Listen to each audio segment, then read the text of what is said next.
વડોદરા શહેરમાંથી પ્રયાગરાજની પ્રથમ એસટી બસનું પ્રસ્થાન કરાવાયું હતું। વડોદરા શહેરમાંથી પ્રયાગરાજ જવા માટે પ્રથમ વોલ્વો બસને એસટી ડેપો ખાતેથી પ્રસ્થાન કરાવાઈ હતી। પ્રથમ બસમાં 39 મુસાફરો પ્રયાગરાજ જશે। શ્રદ્ધાળુઓને પ્રયાગરાજ મહાકુંભમાં આસ્થાની પવિત્ર ડૂબકી માટે રાજ્ય સરકાર દ્વારા સેવાનો વ્યાપ વધારવા નિર્ણય લેવાયો હતો। વડોદરાથી પ્રયાગરાજ મહાકુંભ જવા માટે પ્રથમ વોલ્વો બસનું એસટી ડેપો ખાતેથી પ્રસ્થાન કરાવાયું હતું। હર હર મહાદેવના નાદ સાથે શરૂઆત કરાઈ હતી। વોલ્વો બસમાં અગાઉથી ઓનલાઈન બુકિંગ શરૂ થયું હતું। એક નાઇટ શિવપુરી, એક નાઇટ પ્રયાગરાજમાં હોલ્ટ કરશે। પ્રથમ બસમાં 39 મુસાફરો પ્રયાગરાજ જશે। બસમાં એક સુપરવાઇઝર રાખવામાં આવ્યા છે। વડોદરાથી મહાકુંભનું પેકેજ ₹8,200 નક્કી કરાયું છે, જેમાં તમામ વ્યવસ્થા એસટી વિભાગ દ્વારા કરવામાં આવશે। મુસાફરોનો પણ સારો પ્રતિસાદ મળી રહ્યો છે। આ બસ દરરોજ સવારે 6 વાગે સેન્ટ્રલ એસટી બસ સ્ટેન્ડથી પ્રસ્થાન થશે।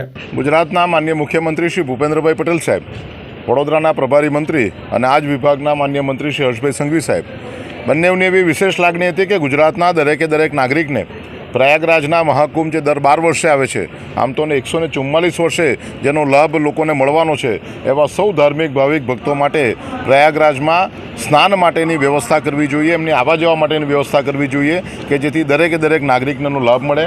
અમદાવાદ ખાતેથી એની શરૂઆત કરવામાં આવી। અમદાવાદ ખાતેથી 2 બસ, સુરત ખાતેથી 2 બસ, વડોદરા અને રાજકોટ ખાતેથી એક બસ, એ રીતનું એક સુંદર મજાનું આયોજન એમના માધ્યમથી કર્યું છે। ત્યારે આજે 4મી તારીખે પ્રથમ વખત વડોદરા એસટી કોર્પોરેશનના માધ્યમથી, ગુજરાત સ્ટેટ રોડ ટ્રાન્સપોર્ટ કોર્પોરેશનના માધ્યમથી વડોદરા ખાતેથી સવારના 6 કલાકે આ બસને પ્રસ્થાન કરવાનો અમને લાભ મળ્યો છે। અમારા અહીંના મેનેજર શ્રી શર્મા સાહેબ અને એમની સમગ્ર ટીમ, એમનો ખૂબ આભાર વ્યક્ત કરીએ છીએ। વડોદરા શહેરના દરેક ભાવિક ભક્તો જે લોકોને આ બસમાં મુસાફરી કરવી હોય, દરરોજ સવારના 6 વાગ્યાથી આ બસ ઉપડવાની છે અને 4 દિવસનો પ્રવાસ કરીને આ બસ પાછી આવવાની છે।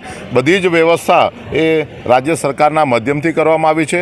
પ્રથમ દિવસે સાંજે 7 વાગે શિવપુરી ખાતેનું રોકાણ, બીજે દિવસે ત્યાં મહાકુંભમાં સ્નાન અને ત્રીજે દિવસે ત્યાંથી પરત આવીને ચોથા દિવસે વડોદરામાં પહોંચાય, એ પ્રકારની સુંદર વ્યવસ્થા જ્યારે માનનીય હર્ષભાઈ સંઘવી સાહેબના માધ્યમથી કરવામાં આવી છે, ત્યારે હર્ષભાઈનો સમગ્ર ટીમનો ખૂબ આભાર વ્યક્ત કરીએ છીએ।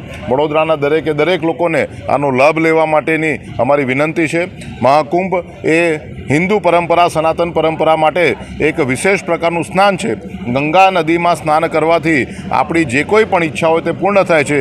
આપણને પોતાને એક એવો ભાવ વ્યક્ત કરીએ છીએ કે જેને કારણે આવનારા સમયમાં આપણે ખોટા કામો કરવાથી બચીએ, ભૂતકાળમાં કરેલા કામો, એના પાપોનું આપણે પ્રાયશ્ચિત પણ ત્યાં કરી શકીએ છીએ। ત્યારે દરેક વ્યક્તિ આ પ્રકારના સ્નાનનો લાભ લે એવી અમારી વિનંતી છે।